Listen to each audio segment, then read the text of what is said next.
paz aos irmãos presentes.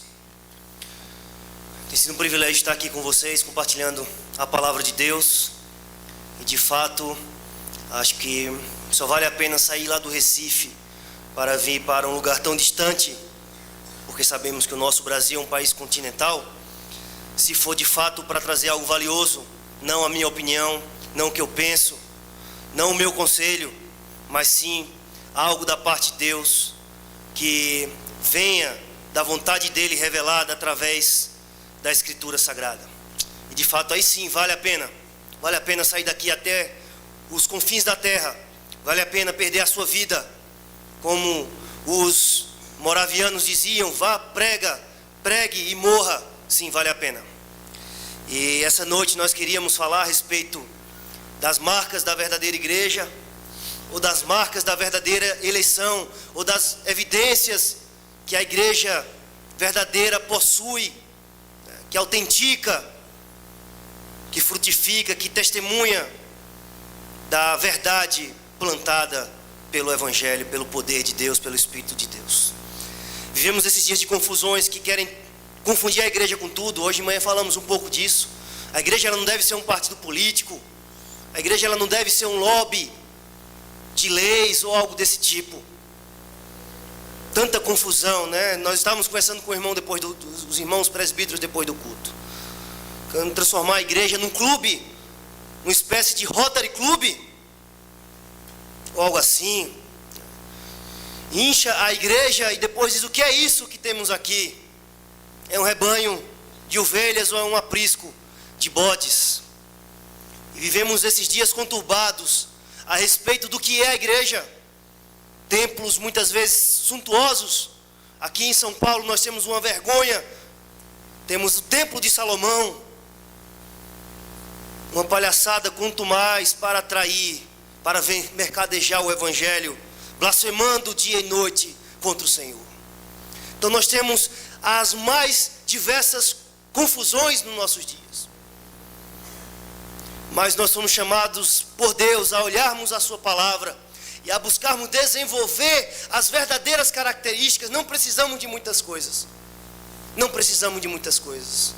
Precisamos sim desenvolver as verdadeiras características que levam um pastor a se encher de gratidão a Deus, um verdadeiro pastor, e levam a igreja também a transbordar do verdadeiro testemunho aonde ela foi colocada. E assim é na carta que nós agora chamamos os irmãos, escrita pelo pastor, pelo apóstolo Paulo, 1 Tessalonicenses, capítulo 1. Eu gostaria de ler com os irmãos o versículo de 1 a 10.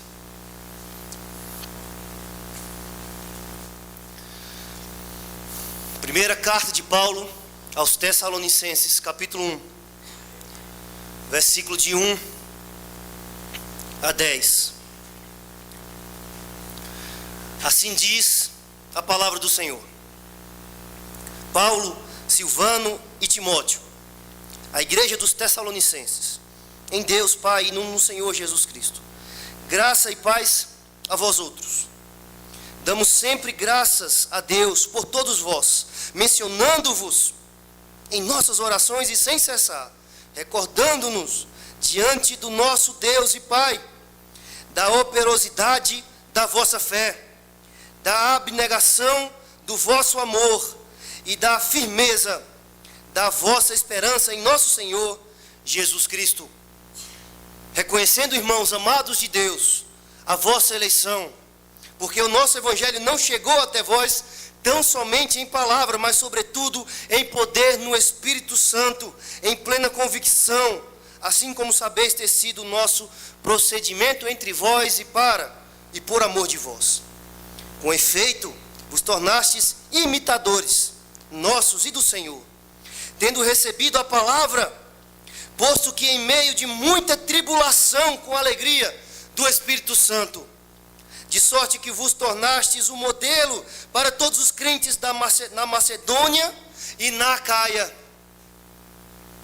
Porque de vós repercutiu a palavra do Senhor, não só na Macedônia e Acaia, mas também por toda parte se divulgou a vossa fé para com Deus, a tal ponto de não termos necessidade de acrescentar coisa alguma. Pois eles mesmos, no tocante a nós, proclamam que repercussão teve o nosso ingresso no vosso meio, e como, deixando os ídolos, vos converterdes a Deus, para servirdes o Deus vivo e verdadeiro, e para aguardardes dos céus o seu Filho, a quem ele ressuscitou dentre os mortos, Jesus, que nos livra da ira vindoura. Glória a Deus. Meus irmãos, esse texto que agora lemos faz parte dessa carta pessoal, dessa carta na qual o apóstolo Paulo abre seu coração diante da igreja de Tessalônica, igreja essa que ele havia plantado. E apenas para recordar aos irmãos o contexto dessa carta, nós lemos no livro de Atos dos Apóstolos, no capítulo 5, depois do concílio de Jerusalém, depois das resoluções, depois de Tiago, Pedro, Paulo, Barnabé falarem, Tiago dá o parecer final, Paulo então é enviado e, entregando às igrejas as resoluções, abençoava as igrejas, edificava a igreja, e as igrejas eram confirmadas e cresciam. Ao ponto que Paulo e Barnabé, que fizeram juntos a primeira viagem missionária, por causa de um discípulo chamado Marcos, porque os havia abandonado desde a Panfilha, e Paulo não achou justo levá-lo, e então os dois agora se dividem, e Paulo então escolhe a Silas consigo, e então parte para a terceira viagem missionária, que tinha por objetivo ir para a Ásia, mas que foi impedido pelo Espírito de Deus.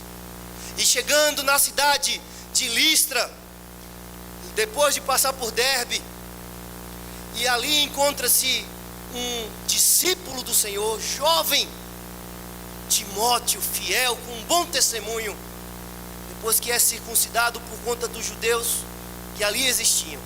Timóteo, mesmo sendo de pai gentílico, mas de uma mãe piedosa e de uma avó piedosa, ele então é chamado por Paulo, e assim se junta a essa comitiva, que pelo menos tinham 4 irmãos ali: Paulo, Timóteo, Silas e Lucas, o médico que escreve de próprio punho algo que ele pode presenciar e pôde acompanhar de perto em vários trechos dessa segunda viagem missionária. E Paulo então está com o desejo de partir para a Ásia, e então ele sonha, e no sonho ele tem uma visão, onde ele vê um varão em pé, dizendo: passa a Macedônia e ajuda-nos. E então Paulo, imediatamente entendendo que era vontade de Deus ele ir para a Macedônia, se encaminhou para lá. E ali nós temos a segunda viagem missionária de Paulo. Em primeiro lugar, ele se chega em Filipos, onde ele vai em uma região, em um local de oração próximo ao rio, e lá então ele prega o evangelho do Senhor Jesus Cristo. E a palavra de Deus diz que o Senhor abriu o entendimento de Lídia, e ela creu, e ela foi batizada junto com toda a sua casa, e receberam a palavra do Senhor com muita alegria. E ali estava sendo plantada a igreja. A carta aos Filipenses, que Paulo diz que aquela igreja é a sua coroa, a sua alegria, a coroa do seu ministério.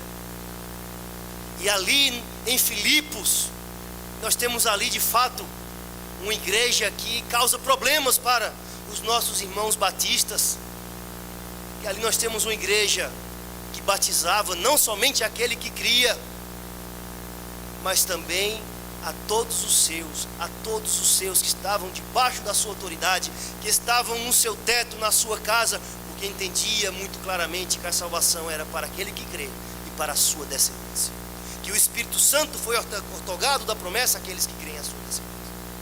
E assim Paulo então continua, e ele expulsa um demônio de uma jovem um espírito adivinhador que dava grande lucro aos seus senhores, que dizia: estes são os homens de Deus que estão pregando o caminho de salvação. E Paulo, então, já incomodado, retira dela em nome de Jesus. E os seus senhores, perdendo um grande lucro, perseguem a Paulo e dizem, levam eles aos cárceres, depois de açoitarem ele várias vezes, levam ele e Silas ao cárcere. E ali no cárcere, a ordem é tão séria que colocam Paulo no interior da prisão e amarram seus pés junto a um tronco de madeira. Mas ao meia-noite Paulo clamava e cantava e todos ouviam, e um terremoto acontece e as grades se quebram da prisão, do cárcere, e o centurião e o carcereiro de Filipos, pega a espada e está pronto a suicidar. E Paulo diz: não faça nenhum mal a você mesmo, nós estamos aqui, nós não fomos para lugar algum. E então aquele carcereiro se prostra diante de Paulo e pergunta: o que devo fazer para ser salvo? E Paulo diz: crê no Senhor Jesus Cristo, será salvo tu e a tua casa. E enquanto o carcereiro lava os vergões de Paulo, Paulo então o lava com a água do batismo, e ele e todos da sua casa são batizados, e depois então são soltos pelos pretores, e eles ficam sabendo que eles eram cidadãos romanos. E ali então Paulo é enviado, ele parte para a Macedônia, para a província da Macedônia. Já estava em Filipos, que era uma das províncias da Macedônia. Todas essas duas províncias, Filipos e Macedônia, tinham esses nomes vindo do Alexandre Magno. Eram filhas, era o pai do Alexandre Magno, chamava Filipe. Então, por isso que botaram o nome lá Filipos. E a filha, a irmã de Alexandre Magno, chamava Tessalônica, e por isso colocaram o nome da cidade, que já existia, reedificando-a, e colocaram o nome dela Tessalônica. Lá no Nordeste, não sei como é aqui em São Paulo, mas no Nordeste o pessoal tem essa mania. Mas só que a diferença é que lá eles colocam o nome assim, de uma lanchonete, de uma loja. Aí abre uma farmácia, bota farmácia Jussara, que é o nome da filha do dono da farmácia. Então, nessa época a turma era mais chique, botava o nome da cidade. Então colocaram-se assim o nome dessas cidades. E eram cidades, principalmente a cidade de Tessalônica, que usufruía de um prestígio que não todas as cidades que usufruíam. Porque ela podia escolher os seus próprios magistrados, os politarcos. Ela tinha uma certa liberdade e independência. E então Paulo vai para Tessalônica. E ali o texto bíblico diz que ele passa 3 semanas pregando na sinagoga, como era costume do plantador, do apóstolo Paulo.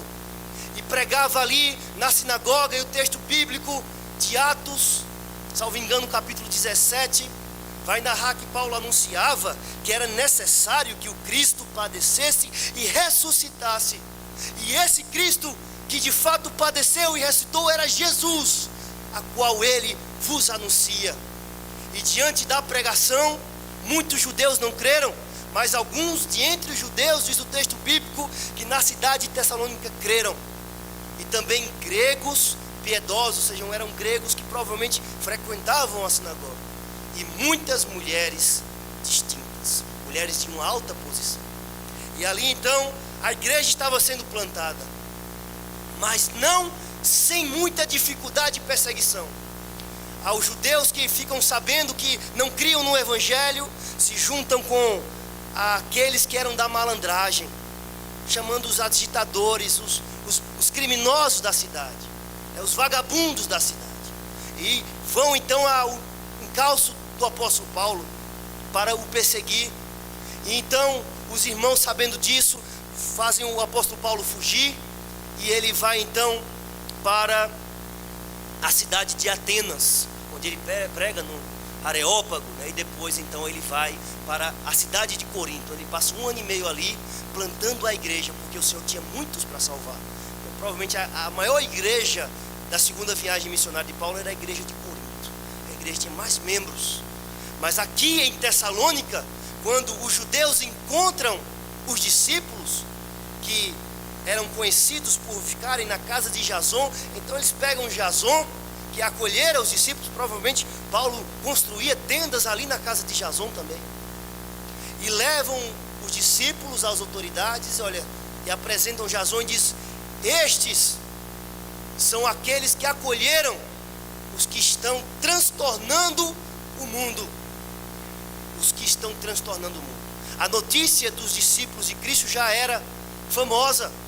E a forma como os judeus incrédulos, ímpios, que são sinagoga de Satanás, segundo Apocalipse, falavam do apóstolo Paulo e dos discípulos do Senhor, dos apóstolos, dos seus ajudantes, dos evangelistas, estes que têm transtornado o mundo.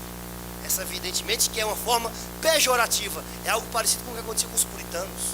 Eles chamavam os puritanos de uma maneira pejorativa, mas ainda assim não deixa de ser um elogio, porque eles chamavam: Paulo está transtornando o mundo, e transtornar o mundo significa colocar o mundo de cabeça para baixo.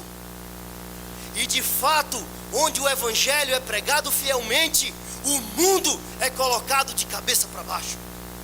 Estes que têm transtornado o mundo, eles assim criticavam, mas na verdade estavam expondo de fato aquilo que o evangelho faz. Quando o evangelho é pregado fielmente, com intrepidez, com ousadia, com fidelidade, nunca a indiferença acontece. Ou vem a salvação, a conversão, ou vem o ódio, mas a cidade é impactada de alguma maneira. E Paulo impactou aquela cidade com a pregação do evangelho. Nós também somos chamados hoje a impactar a cidade de Poá, não com outra coisa, mas com a pregação do evangelho de Jesus Cristo. O apóstolo Paulo aqui, depois de sair dessa cidade, em meio a muita perseguição, ele vai para Bereia, e lá o texto diz assim: estes de Bereia, os judeus, não a igreja, mas os judeus da sinagoga que estavam ouvindo o evangelho, eram mais nobres que o de Tessalônica, porque acolheram a palavra de Deus com toda a avidez, confirmando na escritura para ver se as coisas eram de fato assim, confirmando na Bíblia para saber se aquilo que o apóstolo Paulo estava falando era verdade. E por isso eles eram mais nobres do que o Tessalônica, e por isso muitos deles se converteram ao Senhor, porque eles estavam examinando a escritura. E aos judeus, a saberem que Paulo estava pregando em Bereia, Tessalônica tinha uma via muito famosa, que era a via Inácio, de Filipos a Tessalônica era 160 quilômetros. Você imagina que Paulo teve que andar bastante, ali na região nordeste da Grécia. Então Paulo estava entrando com o evangelho na Europa. E os judeus então, quando sabem que Paulo estava em Bereia, manda os mesmos para perseguirem o apóstolo Paulo. E o apóstolo Paulo então sai para Atenas, e de Atenas ele sai para Corinto, e ele envia Timóteo para Tessalônica para saber de notícias da igreja, como fica evidenciado no capítulo 3, no versículo 6. Agora, porém, com o regresso de Timóteo, vindo do vosso meio, trazendo-nos boas notícias da vossa fé e do vosso amor, e ainda de que sempre guardais grata lembrança de nós, desejando muito ver-nos, como aliás também nós a vós outros. Esse é um coração de um pastor que se abre diante da igreja. Esse é um coração de um apóstolo que agora estava muito perturbado. O apóstolo Paulo diz que 2 vezes tentou ir. Diz: nós tentamos regressar até vós, no versículo 18 do capítulo 2. Por isso quisermos ir até vós, pelo menos eu, Paulo, não somente uma vez, mas 2. Contudo Satanás nos barrou o caminho. O apóstolo Paulo então demonstra essa afeição pela igreja. Olha, nós queríamos saber de notícias de vocês. Ele saiu por conta da perseguição, mas a igreja ficou. E preocupava o apóstolo Paulo qual seria a reação, se aquela igreja iria permanecer na fé que haviam aprendido, ou se Satanás iria conseguir, como ele diz no versículo 5 do capítulo 3, foi por isso que, já não me sendo possível continuar esperando, mandei indagar o estado da vossa fé, temendo que o tentador vos provasse e se tornasse inútil no nosso lado. Será que aquela igreja permanece fiel? Será que aquela igreja não sucumbiu? Não diante dos ataques dos judeus, porque Paulo via além dos ataques dos judeus quem estava por trás: Satanás, o tentador. Será que a igreja tinha sucumbido aos ataques? Será que os irmãos tinham ficado dispersos? Será que os irmãos tinham ficado medrosos, sem coragem, tinham perdido a fé? Então Paulo, mesmo se inquietando e tentando ir, ele manda Timóteo: vai lá, vê como está a igreja, edifica essa igreja e traz notícias dessa igreja. E isso perturbava a mente do apóstolo Paulo, até que Timóteo chega com a boa notícia. A igreja continua firme, a fé e o amor continuam na igreja. Satanás não derrubou a igreja, a graça triunfou, o evangelho triunfou em Tessalônica. E isso leva o apóstolo Paulo a encher-se de gratidão a Deus. E assim nós temos aqui algo para nós que somos pastores presbíteros, aqui alguns irmãos, e também para a igreja. Nós temos algo que deve ser o alvo da liderança da igreja, quando nós vemos o que Paulo se enche de gratidão e alegria por ver acontecer naquela igreja, e também vemos algo que a igreja deve buscar desenvolver, porque isso agrada o Senhor. Isso é a igreja bíblica, isso é a igreja edificada sobre a rocha, é a igreja da graça do Senhor. E o apóstolo Paulo, então, depois de saudar a igreja, não sozinho, mas juntamente com Timóteo e Silvano, que é apenas uma latinização do termo, do nome grego, Silas, e o nome latim, Silvanus. Mas é a mesma pessoa. Paulo também tinha o seu nome. Paulo é um nome grego, quer dizer, é um nome romano, né? Quer dizer grego. É um cidadão romano, mas o nome é grego, quer dizer pequeno. O nome de Paulo mesmo, ele é a mesma coisa de Saul. Ele era da tribo de Benjamim, Paulo. E o próprio nome Paulo já era um termo grego, né? Uma forma grega de falar do seu nome, que é Saulo ou Saul. Então aqui a gente vê nessa carta Paulo escrevendo juntamente com aqueles que haviam plantado a igreja, saudando a igreja em nome de Deus o Pai e do Senhor Jesus Cristo. E agora, na sua introdução, dando ações de graças diante do Senhor. E ele diz no versículo 2: damos sempre ações de graças a Deus, por todos vós. Era essa a atitude do apóstolo Paulo. Quando ele sabe da notícia, ele enche o coração de ações de graças. E o versículo 9 do capítulo 3 vai dizer: pois que ações de graças podemos tributar a Deus no tocante a vós outros, por toda a alegria com que nos regozijamos por vossa causa diante do nosso Deus. Aqui o coração do apóstolo Paulo estava exuberante, cheio de alegria. E essa é a frase principal desse texto que nós lemos: damos sempre graças a Deus por todos vós. Essa é a locução principal, essa é a declaração principal. E essa declaração principal, ela é modificada por três gerúndios, que vão nos mostrar e aprofundar porque o apóstolo Paulo dava graças a Deus. Essa locução principal é assim modificada. Tem três modificadores que são três verbos, particípios. Aqui no nosso português eles estão no gerúndio. O primeiro desses verbos: mencionando-vos em nossas orações. E termina dizendo: sem cessar. Então o apóstolo Paulo dava graças a Deus orando. E orando com ações de graças. Como já diz, no antigo dizia isso: uma oração sem ações de graças é como um pássaro sem asas. Ele não tem como subir. A oração só sobe à presença de Deus com ações de graças. E é assim que o apóstolo Paulo exorta a igreja, e é assim que ele faz. Mas ele faz isso mencionando-vos, provavelmente aqui, nome por nome, daqueles irmãos de Tessalônica, os quais ele conhecia muito bem. E aqui ele leva diante do Senhor cada nome, coração cheio de ação de graças e sem cessar. A ideia aqui da oração do apóstolo Paulo era, ele fazia isso todo dia, ele orava a Deus com ações de graças, mencionando. Já algo estranho assim que eu noto, você fala, oração é um estilo de vida, sim. Mas o que você quer dizer com isso? Geralmente o cara quer dizer assim, não, eu oro em qualquer canto, eu estou orando. E o cara às vezes está tão cheio de coisa para fazer, aí diz assim, não, mas eu estou orando o tempo todo. Mas não é o que a Escritura vai apresentar. Embora sim devamos orar, sim, estar sempre em comunhão com Deus, mas a Escritura também apresenta a importância de nos retirarmos da oração secreta. Jesus fala isso. Daniel orava a Deus 3 vezes ao dia. O apóstolo Paulo orava a Deus todos os dias, sem cessar, mas mencionando-os diante do Senhor.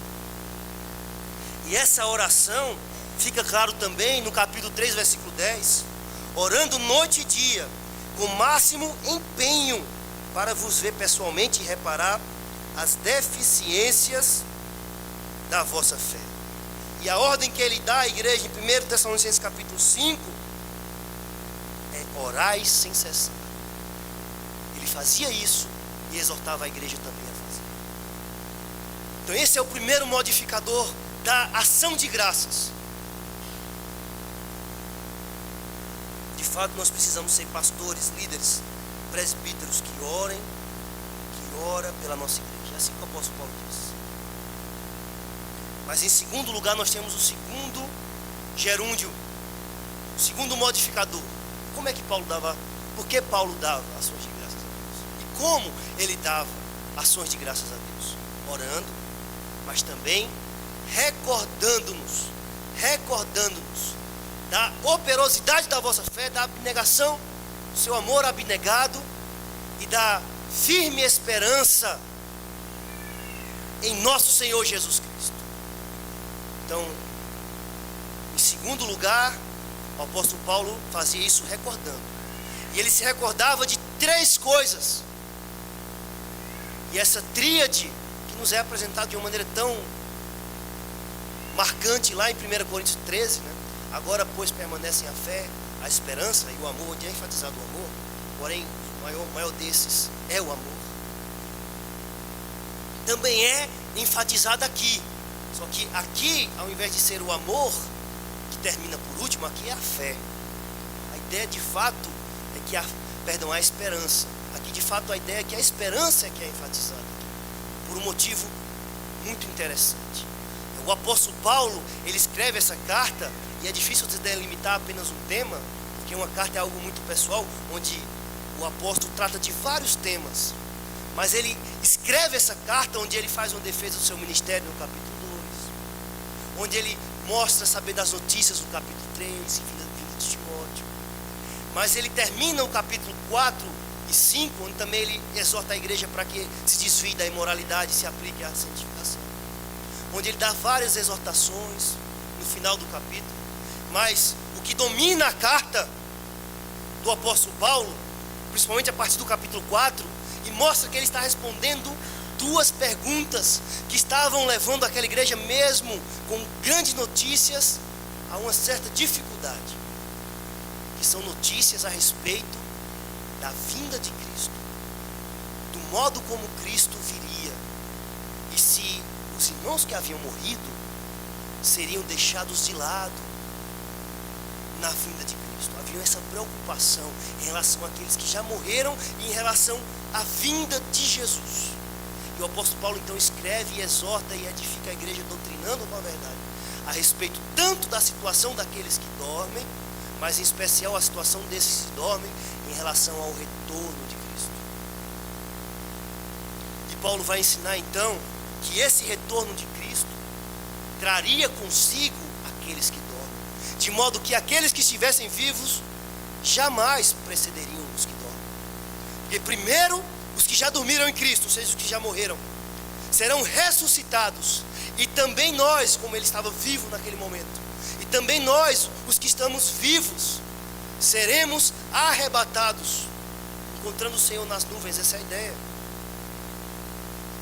dada a ordem de Jesus Cristo, ao ressoar da última trombeta, ao ouvir a voz do anjo, Jesus voltará. E essa volta de Cristo, ela é uma volta para os crentes. Ela é uma volta para os santos. Mas ela também é uma volta com os santos. O apóstolo Paulo ensina nessa carta que a vinda de Cristo não é somente a vinda para os santos, mas é a vinda com os santos, como diz o versículo 13 do capítulo 3 dessa carta. A fim de que seja o vosso coração confirmado em santidade, isento de culpa, na presença de nosso Deus e Pai, na vinda de nosso Senhor Jesus Cristo com todos os seus santos. E essa vinda de Cristo, ela é então assim ensinada como um general que volta para a cidade, um general que volta agora vitorioso. E aqueles que estão na cidade saem ao seu encontro. Ele volta com o seu povo vitorioso. Nós cremos como amilenistas, ou como bíblicos, melhor dizendo, Apocalipse 20, que Cristo reina com aqueles que já morreram, que eles estão sentados nos tronos para julgar ao lado de Cristo, que as almas dos decapitados não foram esquecidas, mas elas são vistas nesse reinado militar que é durante o período da primeira e segunda volta de Cristo. E Cristo então vem com a sua igreja, mas também a igreja que está na cidade sai ao encontro desse general, desse rei vencedor, e se encontra com esse rei, e volta então para esse universo transformado, para reinar eternamente. Não o reinado milenar, mas o reinado eterno de Cristo com os seus santos e para os seus santos. O arrebatamento aqui é ensinado como acontecendo no último dia. Nada de um arrebatamento invisível, como os testemunhos de Jeová dizem.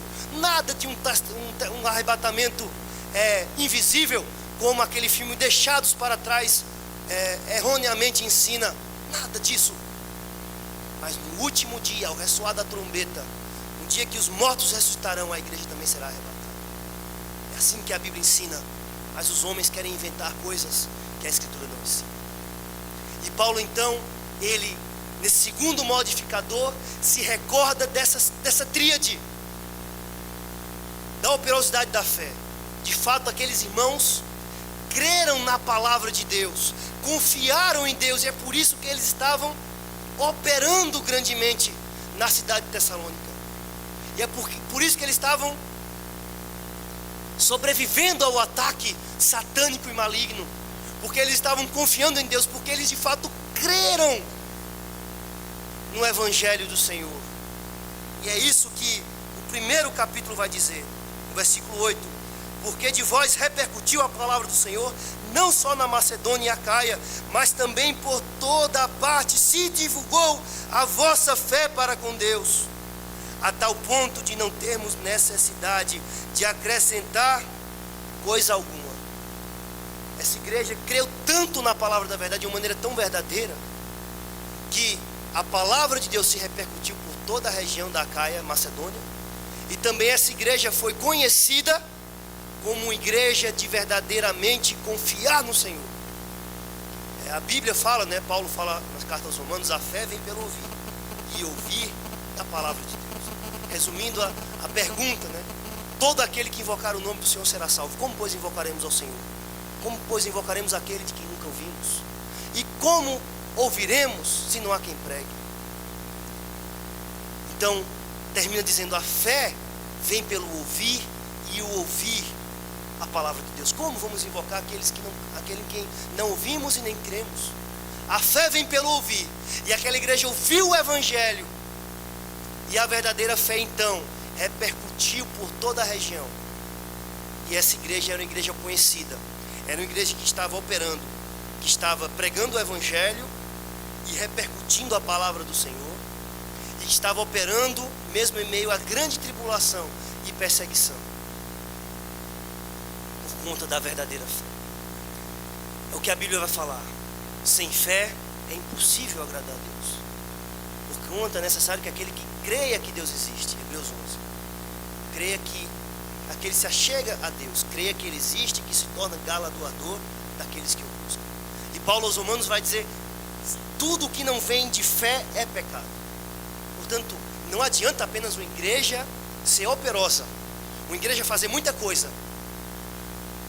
porque se essa obra da igreja não vem da verdadeira fé, porque se essa obra não vem da verdadeira confiança em Deus, porque se essa obra não vem da verdadeiro entendimento que sabemos que Deus existe e que Ele é que irá nos recompensar, sabemos que Deus existe e Ele irá nos sustentar, sabendo que Deus existe e Ele estará conosco, e é por isso que nós ousamos fazer as coisas que fazemos, não adiantará, porque sem fé é impossível agradar a Deus. Não adianta fazer coisas se essas coisas não vêm da fé, da verdadeira confiança em Deus. Não adianta. Mas essa igreja era uma igreja que operava através dessa verdadeira fé. E Paulo, ao saber disso, quão grato ele fica a Deus por isso. Damos sempre graças a Deus, recordando-vos da operosidade da vossa fé, do seu amor abnegado. De fato, essa igreja era uma igreja que estava servindo a Deus por causa do amor, motivada pelo amor. De fato, essa igreja aqui era uma igreja que o apóstolo Paulo podia ter a certeza que amava a Deus e amava o próximo, que amava os seus e que amava o próprio apóstolo Paulo também e os seus ajudantes. O apóstolo Paulo amava a igreja, mas ele fica grato a Deus porque ele sabe que a igreja também o ama. E essa é uma alegria de um pastor na igreja, é ele amar a igreja. E de fato é algo que nós pedimos a Deus, é algo que eu oro a Deus pela minha igreja. Senhor, me ajuda a amar a minha igreja, me ajuda a amar a minha igreja. Mas a alegria do verdadeiro pastor é saber que também ele é amado pela igreja. O apóstolo Paulo tem essa convicção, e que também os irmãos aqui também têm essa mesma convicção. Como está a fé da igreja, como está a confiança da igreja. É isso que Deus está se importando. Deus não se importa com a sua roupa, Deus não se importa se você é rico, se você é pobre,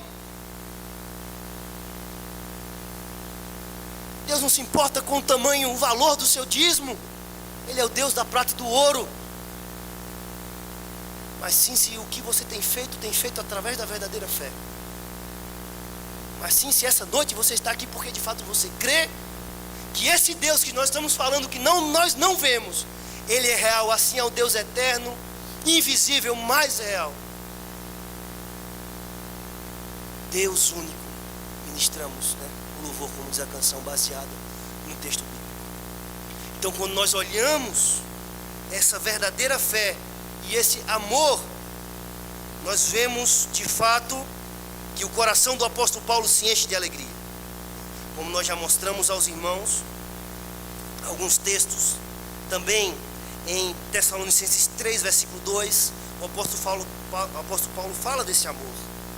E o Senhor vos faça crescer e aumentar no amor, uns para com os outros e para com todos, como também nós para convosco. Essa é a oração do apóstolo Paulo. Ele já reconheceu que aquela igreja amava uns aos outros, amava o apóstolo Paulo. Ele já reconhecia isso. Mas a sua oração, o seu trabalho como pastor daquela igreja, era para que esse amor aumentasse. Para que esse amor aumentasse. Paulo diz: a ninguém fiqueis devendo nada, exceto o amor. Exceto o amor. Quais são, o irmão perguntou hoje, Fábio, né? Qual é o limite da igreja com a política? É um limite. Nós falamos isso, né, Fábio? Qual é o limite do amor? Nenhum. Qual é o limite do amor? Nenhum. O verdadeiro amor lança fora o medo. O verdadeiro amor, aquele que me ama, guarda os meus mandamentos. E aquela igreja estava guardando o mandamento que eles receberam do apóstolo Paulo, mas que não foi gerado no apóstolo Paulo, porque era o evangelho revelado por Deus a ele. No versículo 9 e 10 do capítulo 4, o apóstolo Paulo também fala desse amor. no tocante ao amor fraternal, não há necessidade de que eu vos escreva, porquanto vós mesmos estáis por Deus instruídos que deveis amar uns aos outros, e deveis amar-vos uns aos outros, e na verdade estáis praticando isso mesmo, para com todos os irmãos em toda a Macedônia. Contudo, vos exortamos, irmãos, a progredirdes cada vez mais. Não há limites para a progressão no amor. Progridam cada vez mais. Se amem uns aos outros. Esse é o mandamento novo que Cristo nos dá, que na verdade resume toda a lei. Amar a Deus sobre todas as coisas e o próximo como a ti mesmo. Amar a Deus com todo o coração, com toda a força, com todo o entendimento, de toda a alma. Também o próximo como a ti mesmo. Sabe? Nós temos percebido nessa igreja essas coisas. Nós temos percebido nessa igreja uma boa doutrina, como poucas igrejas nesses tempos nossos. E graças a Deus nós temos percebido que essa doutrina tem vindo com amor, pelo pouco que nós conhecemos na igreja. Nós temos percebido algo assim. E não adianta nada ser uma igreja reformada sem amor. A igreja de Éfeso era uma igreja reformada, porque era uma igreja séria na doutrina. Era uma igreja que havia provado os falsos profetas e haviam expulsado eles. E é por isso que Jesus escreve a carta por meio de João, a revelação do Apocalipse. A igreja de Éfeso, esse que eu conheço, que expusestes à prova aqueles que não são, os achassem falta. Era uma igreja séria na doutrina. Mas tenho contudo contra vós, tenho porém contra ti, que abandonastes o primeiro amor. Lembra-te de onde caístes, arrepende-te, senão venham diante de ti tiro, a luz, o candeeiro, a presença do Espírito Santo do vosso meio. A ideia é essa. De fato, nós temos que ter a verdadeira doutrina. E a verdadeira doutrina é essa doutrina aqui, que fala do amor, que enfatiza o amor. E aqui nós temos também no versículo 8 do capítulo 5. Sempre nos capítulos você vê a mesma ênfase no amor. Nós, porém, que somos do dia, em relação aos ímpios que são da noite, que serão pegos de surpresa pela volta de Cristo, repentina como um ladrão. A volta de Cristo, né? A Ana está grávida. E o texto bíblico compara a volta de Cristo com uma mulher que está para dar à luz e sente as dores de parto. Evidentemente, hoje nós temos a programação, nós temos como marcar uma cirurgia, né, que é o parto cesáreo, né, esse nome. Mas naquele tempo você tinha menos recursos, tinha menos infraestrutura de hospitais, de médicos e tudo isso.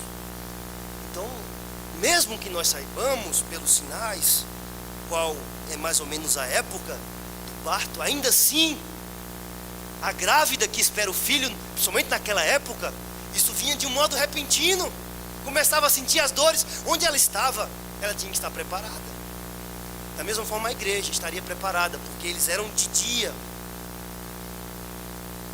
O versículo 3 vai dizer isso: quando andarem dizendo paz e segurança, eis que lhes sobrevirá repentina destruição, como vem as dores de parto a que está para dar à luz, e de nenhum modo escapará.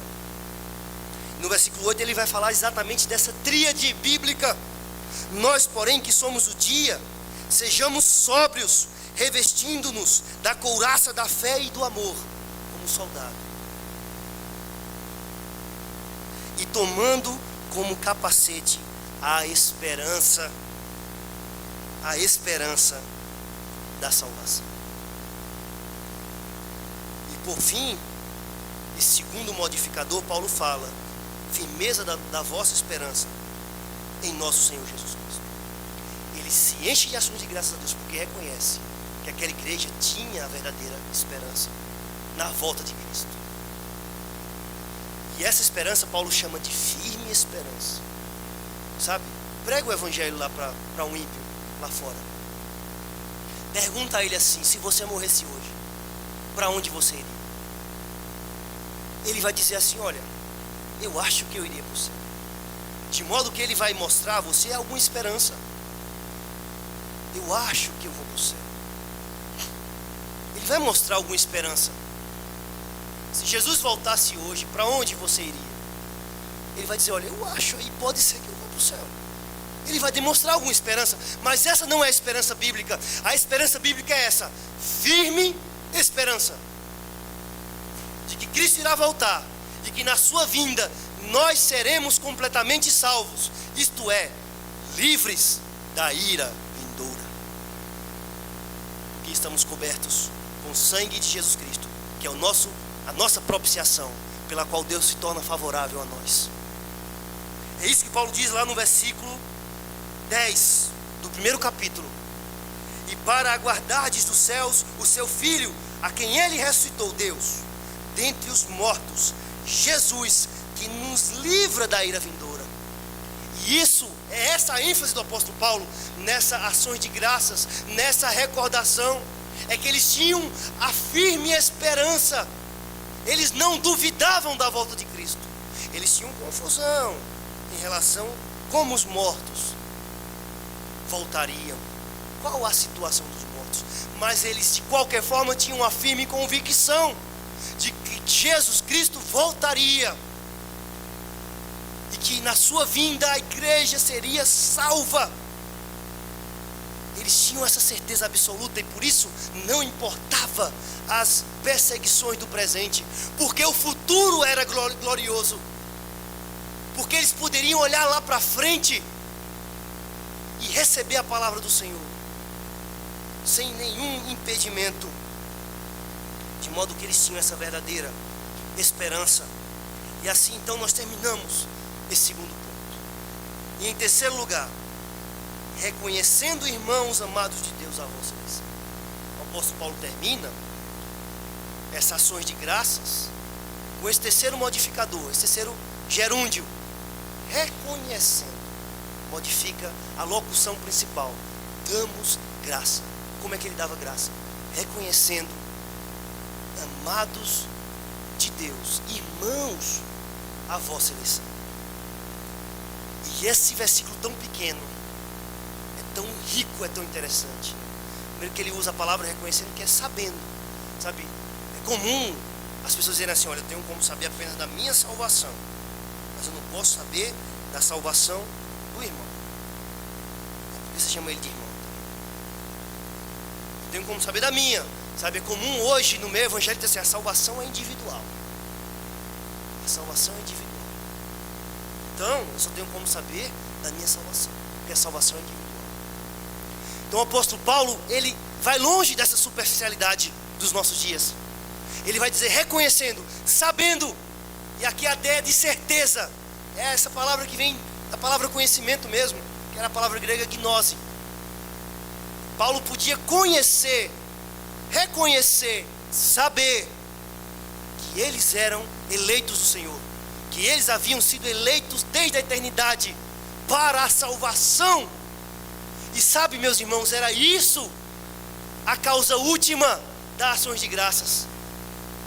Paulo dava graças a Deus orando e recordando, mas em última análise ele dava graças a Deus porque no final das contas ele podia ter a certeza que eles de fato eram eleitos do Senhor, que de fato Paulo havia pregado o evangelho e plantado uma igreja que era de eleitos do Senhor. Essa é a alegria do apóstolo Paulo, é a alegria de dar boas notícias aos eleitos do Senhor. Poá, ainda tem gente a ser salva. Este mundo ainda tem gente a ser salva. Leve as boas notícias aos eleitos do Senhor. Olha, desde pequeno eu sou alguém que gosta de dar boa notícia. É tanto que eu tenho dificuldade. Lá em casa ninguém dizia a mim quando era aniversário surpresa. De ninguém. Lá em casa eu era o principal aliado da minha mãe. Eu comprava um presente, Dia das Mães. Compravam, botavam em algum lugar da casa e acabavam me contando ou descobriam.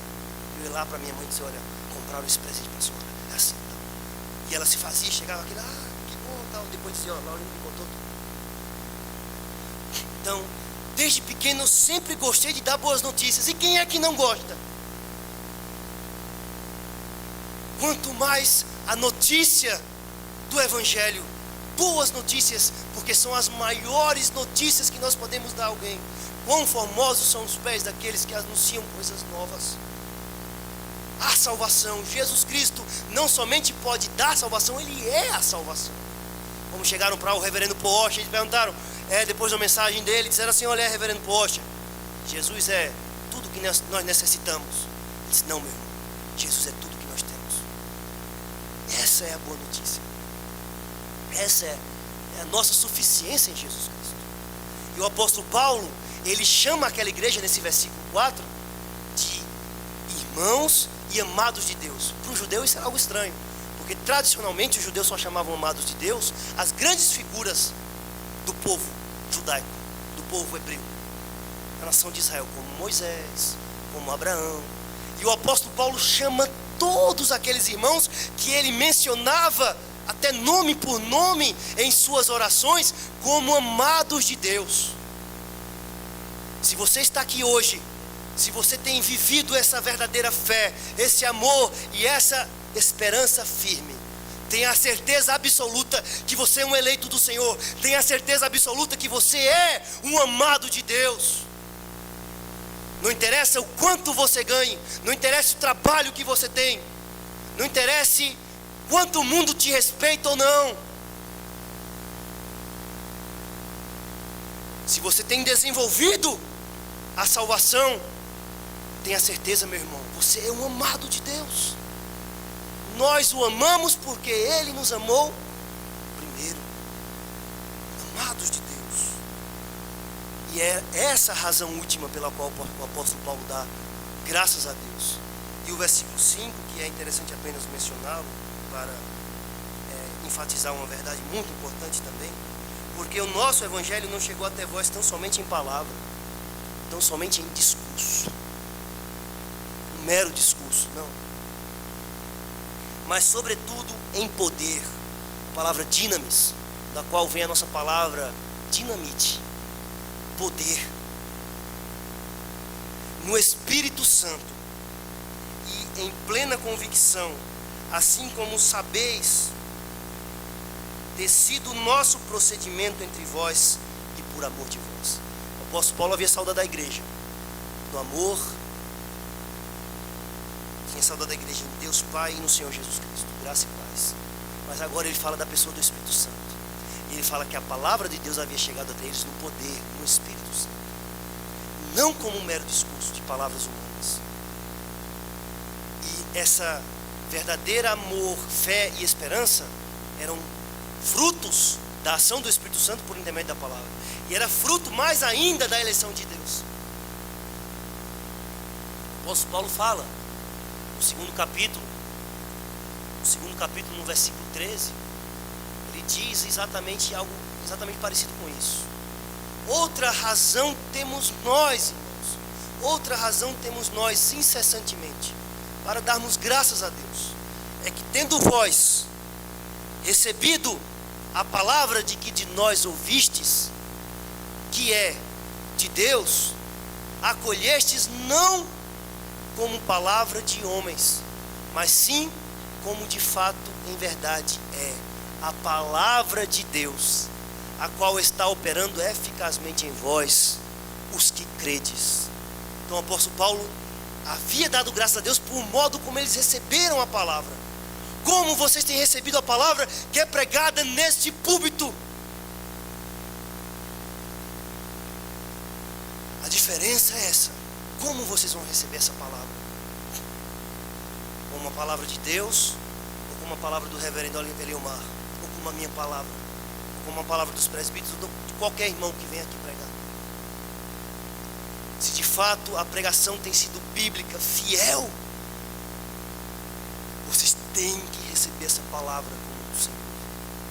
E assim, recebendo essa palavra, ela vai agir eficazmente em vós. E essa igreja será uma igreja mais e mais operosa, mais e mais transbordante. E é isso que faz a diferença. Como a igreja recebe. O que vocês querem? Vocês querem palhaços que lhes deem boas piadas? Vocês querem animadores de palco? Vocês querem homens que lhes deem mensagem de autoajuda? que lhe deem bons conselhos ou boas novas? Vocês querem que homens que lhes deem normas? Sabe aquela mensagem que alguns irmãos falaram aqui, mastigada? Faça isso, não faça isso. Faça aquilo, não faça aquilo.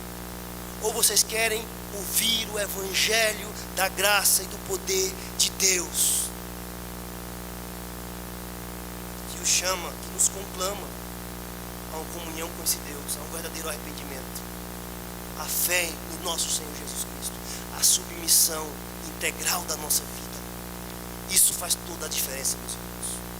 Mas graças a Deus que nós temos visto essas coisas boas acontecerem nessa igreja, pelo pouco que tenho passado até aqui, graças a Deus, graças a Deus. E não creio que Deus assim enviou, porque não fui eu que saí falar disso por conta da igreja. Eu não conhecia nem a igreja, escolhi esse sermão antes. Então nós cremos que é Deus que nos traz para falar essas coisas. Deus é que conhece a igreja, Ele é que guia os pregadores. Portanto, meus irmãos, assim nós concluímos essa pregação. Esperança, esperança na vinda do Senhor Jesus Cristo. Igreja Presbiteriana de Poá, sigamos em frente, brademos o evangelho da salvação. Essa igreja aqui tinha muitas mais dificuldades do que vocês, meus irmãos. Essa igreja aqui, a igreja havia recebido a palavra com toda a perseguição desde o começo, com toda sorte de dificuldade, engano, mentira. Até mesmo aqueles que haviam recebido a palavra do Senhor foram levados às autoridades, como foi o caso de Jason e outros irmãos. Tiveram que pagar fiança para serem libertados. Da mesma forma, o pastor e os presbíteros, vocês não terão mais dificuldades que o apóstolo Paulo nessa igreja. Vocês não terão mais dificuldades. Está difícil muitas vezes, pode ser que fique mais difícil ainda, mas vale a pena. Sabe por que vale a pena? O apóstolo Paulo fala sobre essa esperança, capítulo 2, versículo 19. Perdão, estou gripado. Diz assim: pois quem é a nossa esperança, ou alegria, ou coroa em que exultamos na presença de nosso Senhor Jesus em sua vinda? Quem é a esperança? Quem é a alegria? Quem é a coroa na qual exultamos? Quando o Senhor Jesus voltar, qual será a nossa coroa? Na vinda do Senhor Jesus Cristo, quem será a nossa alegria? Na vinda de Jesus Cristo, como exultaremos? Paulo fala aqui, ele, Silas, Timóteo, os plantadores do rebanho. Qual será a alegria desses homens? Aqueles homens que plantaram essa igreja no passado. Qual será a alegria deles? Qual será a sua glória? Qual será a sua coroa? Paulo responde: não sois vós? Sim, vós sois realmente a nossa glória e a nossa alegria. Esse texto está mostrando, o Jeremias Burroughs, não sei como é que se fala exatamente, mas pregador puritano, congregacionalista, ele comentando esse texto dizia exatamente isso. A alegria do pastor na vinda de Cristo e do apóstolo Paulo também era, na vinda de Cristo, apresentar aqueles irmãos que ele havia edificado, admoestado, exortado, aquela igreja que ele havia plantado. Essa era a coroa, essa era a glória, essa era a exultação. Da mesma forma, a exultação daqueles que plantaram a igreja será essa na vinda do Senhor Jesus Cristo. Ver toda essa igreja apresentada ao Senhor Jesus Cristo. E nesse dia aqueles que plantaram a igreja se exultarão, mas não somente aqueles que plantaram, mas também aqueles que hoje, no presente, estão trabalhando na edificação dessa igreja. Essa é a glória dos pastores, dos presbíteros, da liderança, dos diáconos. É que no dia do nosso Senhor Jesus Cristo, dos evangelistas, dos missionários, é apresentar esse povo diante do Senhor. Sabe, a alegria diz assim: eu fui pastor dessa igreja, eu trabalhei com eles, eu chorei com eles, eu me alegrei com eles. Junto nós trabalhamos, avançamos o reino do Senhor. Em teu nome faremos proezas. Foi com esse povo que se apresenta na volta de Cristo. E é assim que o apóstolo Paulo termina essa carta. No versículo 12, diante de várias exortações à igreja, no capítulo 5. Não somente ele que havia plantado a igreja, mas também aqueles que no presente estavam trabalhando na obra de edificação. O apóstolo Paulo vai dizer: agora, olhando para frente, como vai ser? Vos rogamos, irmãos, que acateis com apreço os que trabalham entre vós e os que vos presidem no Senhor e vos ademoestam, e que os tenhais com amor em máxima consideração, por causa do trabalho que realizam. Viver em paz uns com os outros. E é assim que o apóstolo Paulo ordena a igreja: acateis com submissão, com amor, tendo em máxima consideração aqueles que vos exortam no presente, aqueles que vos presidem no Senhor, aqueles que governam a igreja. E de fato, quando a igreja tem por consideração, tem por máximo respeito aqueles que pregam o evangelho, aqueles que no presente estão aqui trabalhando na obra, entendendo que a pessoa que está aqui é aquela que Deus quer que esteja aqui, então a igreja é abençoada. Então a igreja cumpre a ordem do apóstolo Paulo. O nosso Senhor, aquele que começou a boa obra em nós, irá completá-la até o dia de Jesus. Esta é a certeza. O apóstolo Paulo termina assim. Nós já lemos esse versículo e iremos terminar com a leitura dele. Versículo 23. Iremos terminar com a leitura do versículo também 24. Do capítulo 5. O mesmo Deus da paz vos santifique em tudo. E o vosso espírito, nós abrimos o congresso lendo esse versículo. E o vosso espírito, alma e corpo sejam conservados íntegros e irrepreensíveis na vinda, a ênfase na vinda, de nosso Senhor Jesus Cristo. Mas sabe por que Paulo tem a certeza que de fato eles seriam íntegros, acima da vontade da igreja, acima de qualquer coisa, acima do ataque de Satanás, usando os judeus? E sabe por que nós temos a certeza que essa igreja irá prosperar, que essa igreja será apresentada sem mancha, mácula ou ruga na vinda de Jesus? Sabe por quê? Versículo 24: fiel é o que vos chama, o qual também o fará. Essa é a certeza. Essa é a certeza. Essa é a esperança. Essa obra não naufragará. Essa obra não será destruída. Aquele que começou a boa obra em vós há de completá-la até o dia de Cristo Jesus. Fiel é o que vos chama, o qual também o fará. Essa é a certeza. Nós temos, como Paul Tripp diz, um redentor implacável que não desistirá de nos apresentar íntegros, que não desistirá de transformar o nosso caráter a despeito, nós estamos falando da nossa imaturidade, dos nossos pecados ou de qualquer coisa que seja. Nós temos um redentor implacável. Fiel é o que vos chama, o qual também o fará. Jesus Cristo, Ele o fará, Ele nos apresentará fiéis também junto ao Pai. Nós temos um redentor implacável que não desiste de nos transformar na sua própria imagem, como por espelho, de glória em glória, somos transformados na imagem do próprio Senhor, como pelo Espírito. Que esse Deus, que essa tríade bíblica seja a marca desta igreja presbiteriana de Poá. Que nós possamos procurar essas coisas, enquanto muitas igrejas procuram dinheiro, procuram muitas vezes sinais miraculosos, ou tantas coisas, ou eventos, ou modismos, que nós possamos procurar as melhores coisas, procurar com zelo os melhores dons. As melhores coisas da graça de Deus são essas: é a verdadeira fé, o verdadeiro amor e a verdadeira e firme esperança. Amém? Vamos orar ao Senhor.